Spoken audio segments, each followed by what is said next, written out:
Olá pessoal, saudação. Para quem não me conhece, eu sou Josias Azeredo, enfermeiro e professor de enfermagem. Professor também do curso de APH, Atendimento Pré-Hospitalar. Hoje eu vou falar um pouquinho de PCR, parada cardiorrespiratória, e de RCP, ressuscitação cardiopulmonar. Devido a essa pandemia, estamos em quarentena, confinados dentro do nosso próprio lar, eu resolvi fazer essa pequena aula de demonstração na prática, no manequim, como fazer o reconhecimento de uma vítima que está em PCR e fazer a manobra de ressuscitação correta. Vale a pena entender e praticar em casa. Lembre-se que se você sabe fazer uma RCP perfeita, você vai estar salvando uma vida. Mas se você não sabe o protocolo e não sabe executar de forma adequada, você pode estar contribuindo para o agravo da saúde desta vítima e muitas das vezes levá-la a óbito. Então vamos falar um pouquinho de como reconhecer uma vítima em PCR. A primeira instância você depara em primeiros socorros, né, ou urgência e emergência, você depara com a vítima caída e ela está aparentemente inconsciente, está imóvel, não se mexe, não esboça nenhuma informação. Pode estar com os olhos fechados ou, entretanto, abertos. Quando essa vítima se encontra imóvel, você automaticamente vai olhar para o tórax desta vítima. E se esse tórax estiver estável, ou seja, não faz expansão torácica, supõe-se que essa vítima esteja em apneia ou parada respiratória. Automaticamente você é obrigado a se aproximar mais da vítima e com a digitopressão, palpação, pulso carotídeo, pulso radial ou até mesmo o femoral, ver se essa vítima tem frequência cardíaca. Se você já nota que ela não tem respiração, você agora deve então ver se ela tem a frequência cardíaca. Então, ela pode se apresentar imóvel, tórax estável, sem expansão torácica. Ela pode apresentar cianose de extremidades, que é azulado ou arroxeado os lábios e unhas. Ela pode se mostrar sudoreica, suor excessivo, pele pegajosa. Ela pode apresentar midríase, que é a dilatação das pupilas, uma série de situações ou sinais vocês podem observar nessa vítima. Então, na prática, o ideal é que você teria em mãos os EPIs necessários, né? Na urgência e emergência, a gente usa luva de procedimento, máscara cirúrgica ou compatível, e o óculos de proteção, sempre visando a proteção da equipe, a sua proteção e das pessoas que estão te ajudando, te auxiliando neste momento. Vale a pena também retroceder um pouquinho no conteúdo e dizer que antes de você se aproximar dessa vítima, você tem que avaliar o cenário para saber se você não está correndo risco. Se essa vítima caiu da laje, da árvore, se tem uma marquise que pode cair, desabar, enfim. Qual é o risco que você, enquanto está dando primeiros socorros, pode correr? Tem gás ou fumaça pelo ar, produtos químicos inflamáveis, né? Risco de incêndio, de explosão. Primeiro a gente avalia a cena como um todo. E aí eu digo para mim, eu posso entrar nesse evento? Eu só entro no evento se eu tiver chance de sobreviver. Ou seja, a gente coloca aí mais ou menos 50% de chance de você correr risco, vai de você. Ou você entra ou você não entra. Então eu te digo assim, olha, você corre risco? Não entra no evento. Chama o suporte, liga para o SAMU, para o Corpo de Bombeiro, para a Defesa Civil, para a polícia, os números de emergência que pode te auxiliar. Como a gente está falando de primeiros socorros a princípio, geralmente a gente não tem em mãos os EPIs, mas vale a pena você estar ciente de que o risco de você tocar numa pessoa que se encontra com uma hemorragia ou secreção oro ou nasofaríngea, você não pode se contaminar. Então, em primeiros socorros, você improvisa, né? Com plástico, uma sacola, enfim, com um tecido. Vamos sempre pensar na nossa proteção, tá bom? Então, já avaliamos o cenário, não tem risco nenhum pra gente, e eu vou observar a minha vítima para ver se ela está em cadáver, se está parada ou se ela não está parada. Então, o primeiro ponto é você se aproximar da vítima.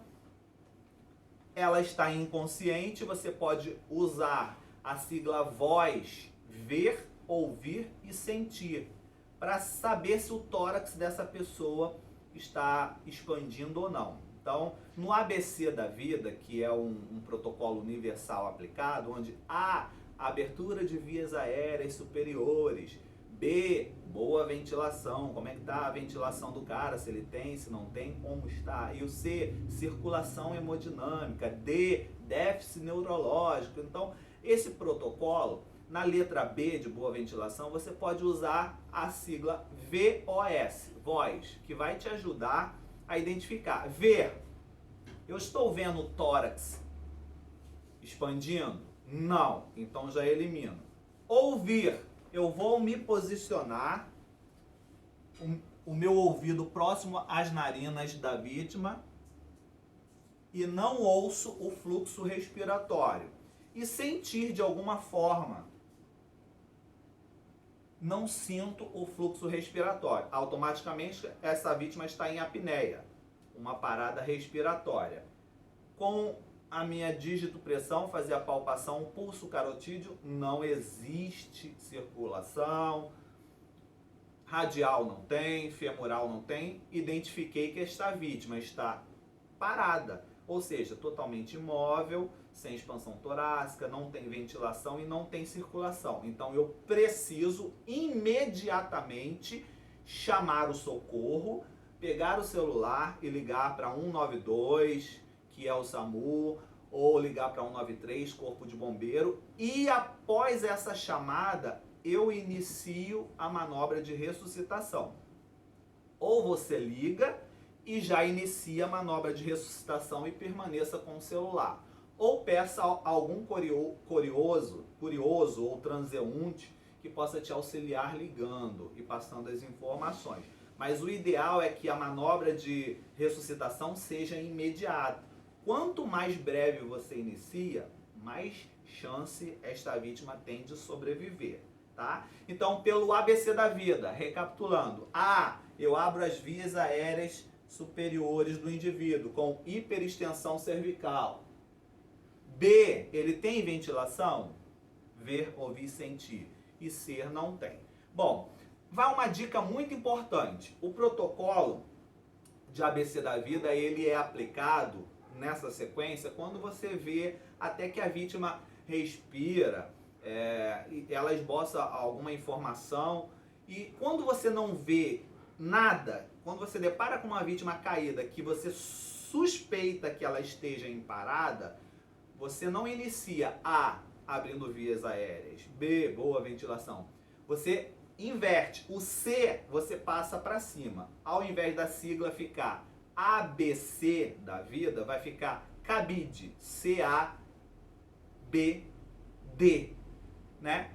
Que vai fazer o inverso. Primeiro, para saber se ela tem circulação. Por que isso? Esse protocolo foi mudado pelo AHA, American Heart Association. Acho que é isso, né? A minha pronúncia não é muito boa. Mas primeiro eu tenho que saber se ele tem frequência. Se ele não tem, automaticamente ele também não respira. Então, eu preciso imediatamente iniciar a manobra de ressuscitação, tá? Então, vamos falar um pouquinho desta manobra de ressuscitação. O protocolo diz que um socorrista leigo, ou seja, que não tem muita habilidade e por muitas das vezes está sozinho, ele vai seguir uma sequência de 100 a 120 compressões torácicas, sem ventilação mecânica, tá? Seria só as compressões torácicas, sem ventilação mecânica. Este é o novo protocolo para um socorrista leigo e sozinho, e que não tenha em mãos uma bolsa ventilatória manual, que é o AMBU, para poder ventilar o indivíduo. Então vamos por parte. Primeiro, o socorrista leigo, ele vai fazer somente as compressões torácicas. Não esqueça que o socorro tem que ser acionado antes, porque senão você vai ficar o dia inteiro fazendo e não chega um profissional, uma equipe avançada para poder intubar o paciente e acoplá-lo no ventilador mecânico. Então você precisa acionar sempre o serviço de socorro. Estamos falando de primeiros socorros. Então, como é que eu faço isso? Eu abro, de preferência, tórax do indivíduo, e eu vou posicionar a minha mão no corpo do externo. Na anatomia a gente estuda esse ossinho aqui que liga as nossas costelas, ele é chamado de externo. E a cabeça dele tem o nome de manúbrio, e ele tem essa fossazinha, o manúbrio, né? Você mensura essa fossa e 4 dedos abaixo do manúbrio, você posiciona a sua mão, ou seja, ele vai estar na linha média axilar, ou seja, corpo do externo. A massagem não pode ser lá em cima, no manúbrio, nem lá embaixo no processo xifoide, porque não adianta. Você precisa fazer a massagem em corpo, meio do externo. E isso você mensura fossa do externo, do manúbrio, posiciona a sua mão aberta e a sua outra mão por cima para fazer a pressão. E a brincadeira é desta forma: a vítima está parada, eu vou mensurar, me aproximo da vítima para ficar sempre na direção da onde eu vou fazer a manobra, posiciono a minha mão espalmada, a outra por cima, elevo o meu corpo para minha coluna ficar sempre ereta e o meu braço sempre reto. Jamais eu posso me encurvar, dobrar o meu braço ou jogar o meu peso em cima da vítima. Porque eu preciso afundar esse tórax em média 5 centímetros, né? Então, se você joga o seu peso, você pode estar afundando muito, fraturar costelas, né? Fratura de arcos intercostais, e não permitir a expansão. Uma vez que você joga o seu peso todinho no tórax, você não permite que ele volte. Lembre-se que as compressões são assim: você comprime e relaxa, comprime e relaxa. Para tanto, você não pode jogar o seu corpo, o seu peso por cima. Se aproxime o máximo que puder da vítima, mensurou e comece as compressões, contando 1, 2, 3, 4, 5, 6, 7, 8, 9, 10, de 100 a 120 compressões, até que o socorro chegue, de preferência um socorro avançado, tá? Esse é o primeiro protocolo de um socorrista leigo e sozinho. Vamos então partir para o protocolo 2, que é um protocolo onde o socorrista ele já é habilitado, já é treinado, e muitas das vezes ele pode ter em mãos a bolsa ventilatória, o AMBU, ou então a máscara pocket. Essa máscara pocket, geralmente os socorristas têm, as pessoas têm dentro da sua bolsa. Ela vai servir para você ventilar o indivíduo e não se contaminar, porque existe uma válvula protetora que pode ser lavada, tá? E após a utilização você higieniza essa máscara, volta a dobrá-la, coloca dentro da caixinha dela e guarda, sempre higienizada. Mas então vamos partir para o protocolo 2, que segue a seguinte informação: 30 compressões torácicas, dê uma pausa e ventila 2 vezes. Você vai fazer este ciclo 5 vezes. 30, 2, 30, 2, 30, 2, 32 e 32. Dê uma pequena pausa e checa o pulso, vê se essa vítima voltou. Se ela voltou, se ela tem pulso, você cessa as compressões. E aí você pode viabilizar somente ajuda na ventilação mecânica até que esse socorro chegue. Ou colocar esta vítima na posição lateral de segurança. Então, se nós formos utilizar, já que estamos falando de primeiros socorros, a máscara pocket, você já pode acoplar essa máscara no indivíduo, já deixar ali e começar. Vamos lá. Vamos fazer 5 ciclos rapidinho. 2, 3, 4, 5, 6, 7, 8, 9, 10, 11, 12, 13, 14, 15, 16, 17, 18, 19, 20, 21, 30. Deu uma pausa, puxa o ar atmosférico.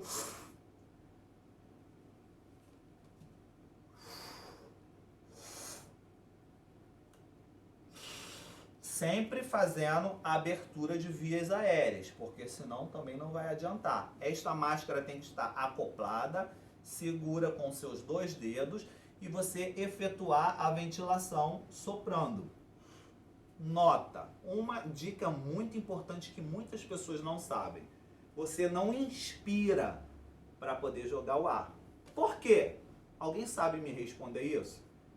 A mesma coisa que a respiração boca a boca, quando dizem que não é eficaz. Bom, se você inspirar, jogou o ar para o seu pulmão e depois expirar na máscara, o que você está jogando é dióxido de carbono, porque aconteceu a hematose dentro do seu pulmão. Então, na verdade, você tem que puxar o ar atmosférico e deixar em suas vias aéreas superiores.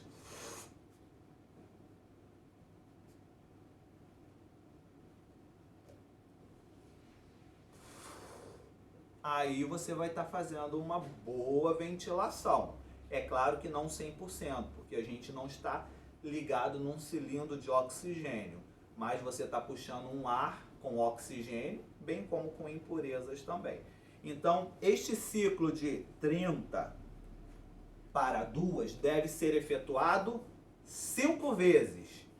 Pausa e checa o pulso. Não voltou? Continue. Josias, quando é que eu devo parar?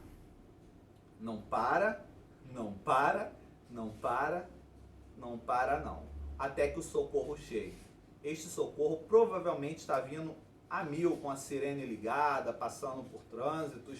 Quando você aciona e diz que é uma vítima de parada, o socorro ele dá prioridade ao atendimento, tá? Então, teoricamente, só o médico teria que te determinar parar para dizer que, olha, não tem mais jeito. Ou quando o seu limite já se esgotou, cansa, é exaustivo, e aí a gente tem um certo limite. Quando você já não aguenta mais, o socorro não chegou, eu não posso te afirmar que você deve continuar. Como que você vai continuar uma RCP se você chegou no seu limite? Está exausto, com a coluna doendo, sem força, e aí não tem realmente jeito. Para isso é importante que essa RCP seja feita de forma correta, como eu estou te explicando, porque este indivíduo pode voltar o quanto mais rápido.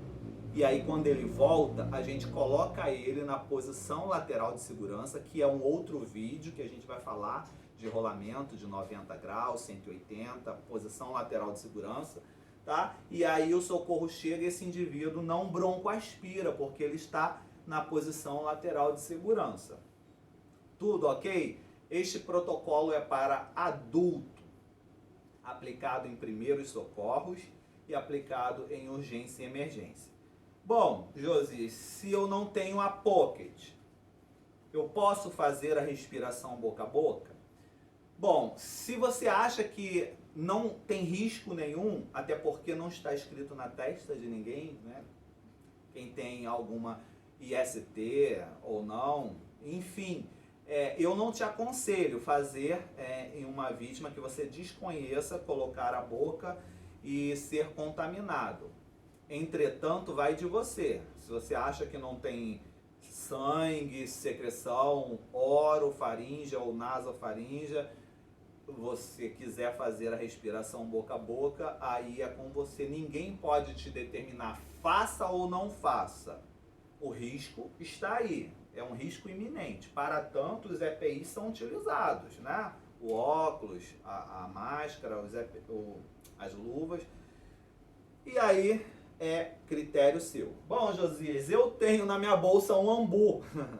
Bom, ninguém que vai estar andando no dia a dia aí, né, indo para a escola, para o trabalho, para a faculdade, vai andar com um ambu dentro da bolsa. Mas se você tem, de repente, alguém onde a vítima está tenha, né, é uma escola onde tem kits de primeiros socorros, enfim, o ambu é fácil de se utilizar, né? Você vai fazer 2 compressões com ele. Então, a máscara, ela gira após a execução das manobras de compressões, você vai acoplar a máscara tampando o nariz e boca com os seus dedos nas laterais. Você firma e faz 2 ventilações.